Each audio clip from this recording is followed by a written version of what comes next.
Assalamualaikum warahmatullahi wabarakatuh.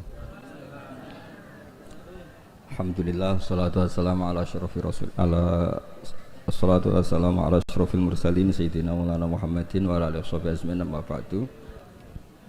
Yang kita hormati bersama keluarga besar Habib Haidar wonten Syarifah Musayyana, Syarifah Hanifah, sedanten ingkang kula hormati wonten Habib Ali bin Yahya, Habib Ali Ba'akil, wonten Habib Ridho Al-Hasani, wonten mbah-mbah kula niki, wonten Mbah Akhfas, Mbah Zaki, wonten mas-mas kula, wonten Mas Zainul, Mas Sufyan sedanten, dan Kiai Khozin, wonten Mbah Najib, wonten pemain cadangan niki, wonten Mas Edi. Sebelumnya terima kasih sekali atas ralat atau pembenahan dari Habib Ali bin Yahya. Karena memang di Jawa itu biasa musamahah. Kula niku mboten ngerti nek gadah mas jenenge Edi, roe iku sarop. Niku muridé Said Abbas Al-Maliki. Tapi dadine ngoten niku. Tapi saya pastikan bahwa Habib Haidar ini teman dekat sama mbah saya, juga sama abahnya Mbak Akhfas Ki Hamid Bedowi. Jadi dulu itu cerita yang beredar, semoga ini tidak termasuk akhta' sya'i'ah atau al-akhta' sya'i'ah. Dulu itu Sayyid Hamzah bin Abdullah bin Umar ini, Sayyid Umar ini gurunya Mbah Mat. Jadi Mbah Mun punya mbah dari ibunya namanya Ahmad bin Su'aib. Itu ngaji sama Sayyid Umar Sato. Di antara khas ngajinya itu harus menghafalkan mahfudzat. Beliau hanya mau ngajar kitab yang bisa dihafalkan. Sehingga beliau tidak mau baca kitab besar-besar, karena kalau potongan-potongan Mas Edi kon ngapal majmu' itu kan minal mustakhilat. Ini ku mustakhilat aklan basar Anda. Jadi terus disuruh ngapalkan kitab-kitab kecil. Dan itu yang dibawa Mbah Ahmad disarang menjadi muhafadzah. Disyarat untuk alim itu harus muhafadzah hafalannya. Tapi sama guru-guru dipakai syarat kenaikan kelas. Tapi saya pastikan bahwa sanad-sanad yang dibaca ini semuanya benar berdasar tulisan versi kita. Kita yang Kiai Jawa juga punya tulisan banyak. Misalnya di sini ditulis Sayyid Haidar bin Hasan bin Sodaqah Dahlan bin Zaini Dahlan bin Ahmad Dahlan sampai Syabdul Qadir Jilani, sampai lewat jalur Sayyid Abdul Al-Mahdi, sampai Hasan Musanna, Hasan Asibti, dan sampai Rasulullah SAW. Saya bawa manuskrip ini, mungkin jarang yang punya, termasuk mas-mas saya pasti tidak punya ini. Ketika Sayyid ini diantara cucunya, kan kita tahu tadi ya, Habib Haidar bin Hasan bin Sodaqah, ya, Haidar bin Hasan bin Sodaqah. Tadi dijelaskan beliau bahwa Sodaqah ini punya saudara namanya Ahmad Zaini Dahlan, yang ma'ruf, yang masyhur, yang ngarang mutamimah macam-macam.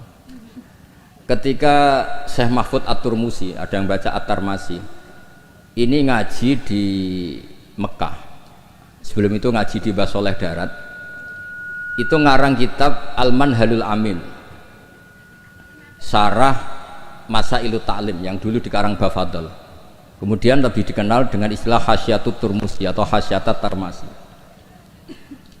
Dan diantara Sayyid top yang memberi takrid, ya ini orisinal ini, di antara Sayyid top yang membeli takrid saat itu adalah Sayyid Sodaqah.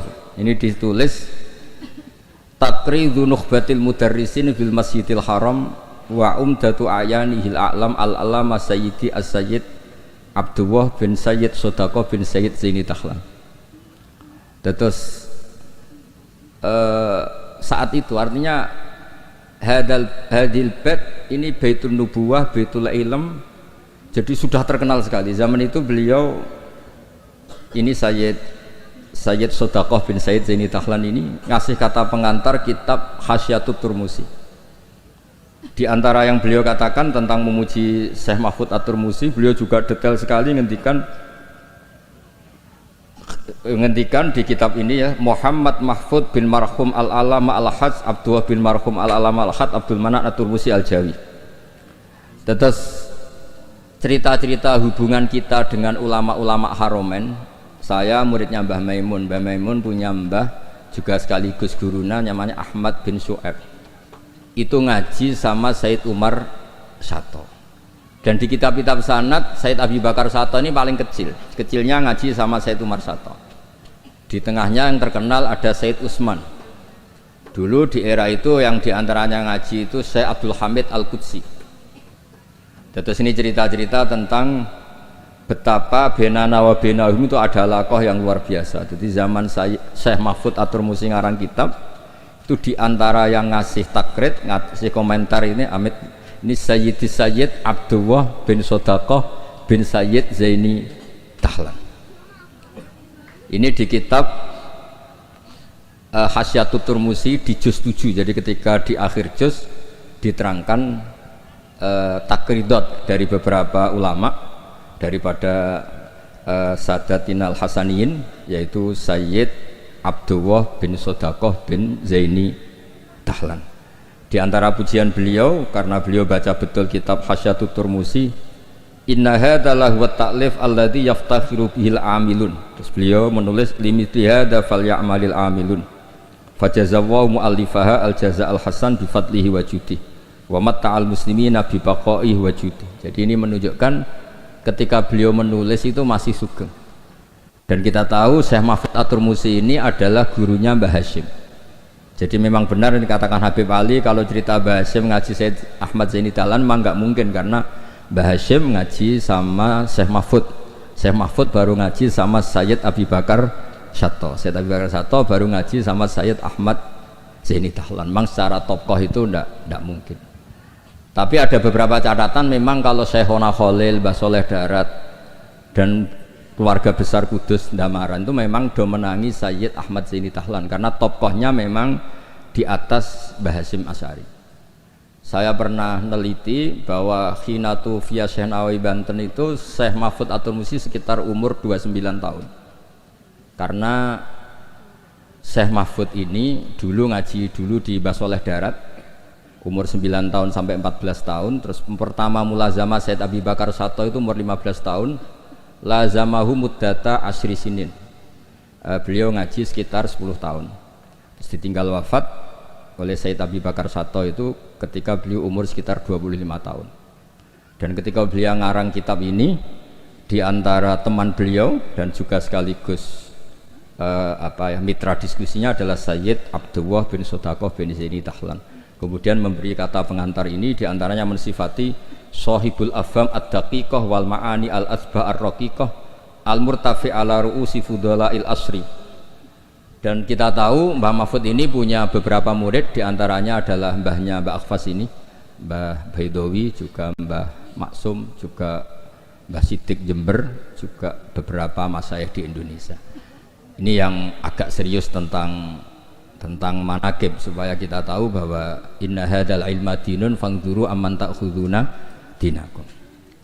Nah, yang penting dari sanad itu adalah profesionalitas.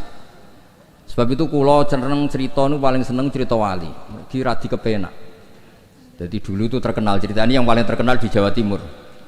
Ada santri itu gobloknya ndak ketulungan. Jadi khidmah kiai tok, kiai ini ngopi, digekno kopi.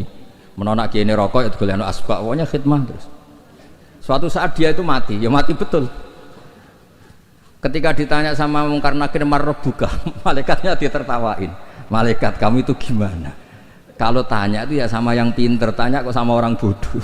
Saya ini nggak pernah ngaji, hanya khidmah. Terus, lah yang pinter siapa? Itu yang di atas, maksudnya kiainya itu. Jadi malaikat dianggap gak profesional, wong bodoh kok ditakoi. Ini bisa dipakai, bisa dipraktekkan. Nanti kalau malaikatnya baik ya di ACC, kalau tidak ditabui. Jadi malaikat itu juga harus dimengertikan. Di mana-mana tanya itu sama orang pinter, jangan tanya orang bodoh. Akhirnya terus karena kiainya ini kasyaf, Pak Kiai, kata santri Anda ini, santri jenengan ini disuruh tanya orang pinter, yang pinter jenengan yang jawab. Ya aku sing jawab itu sepanjang terus dijawab marrobuka Allah gini-gini. Terus singkat cerita terus kiainya agak-agak marah, cong goblok omole mondok nganti mati. Nah, ini cerita ini guyon tapi penting, karena kalau kita nanti masuk surga itu ngandalkan syafaat Rasulullah SAW. Kalau amal kita tidak cukup, amal pidato ya disangoni, itu serawan masalah.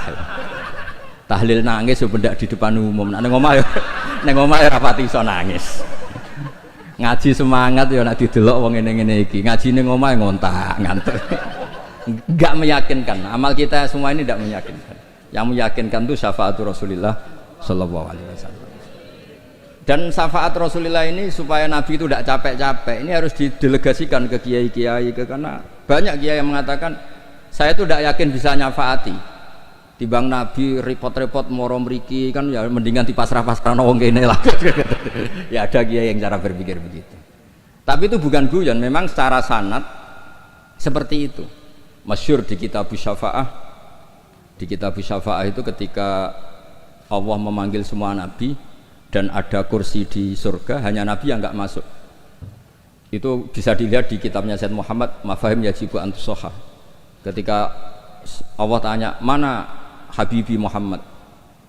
Beliau tidak mau masuk, kata nabi-nabi yang lain. Kenapa tidak mau masuk? Walhasil terus Nabi ditanya sama Allah, kenapa kamu tidak mau masuk? Semua nabi sudah masuk. Kalau saya kadung masuk, surga ditutup. Nah ini yang muat saya nggak jelas-jelas ini nggak bisa masuk. Intinya kita masuk dulu digiring Rasulullah SAW. Jadi memang jadi wong pinter tuh penting. Jadi wong pinter penting, sing goblok ben tetep goblok. Enggak usah memaksakan apa pinter. Selain angel ya ketoke ra sopan. Kula niku gadah santri kanca nggih kanca riyen ngaji sami-sami teng Mbah Mun. Niku gobloke ra karuan. Nggak tak takoki kenapa ke goblok. Sungkan Gus, nyaingi Mbah Mun. Saya tuh pernah dinasehati itu paling saya kenang. Gus, nak soleh udah nemen-nemen. Kenapa? Mari kok swargane ambek Mbah Mun sungkan, gak enak. Apa beda widadari sungkan?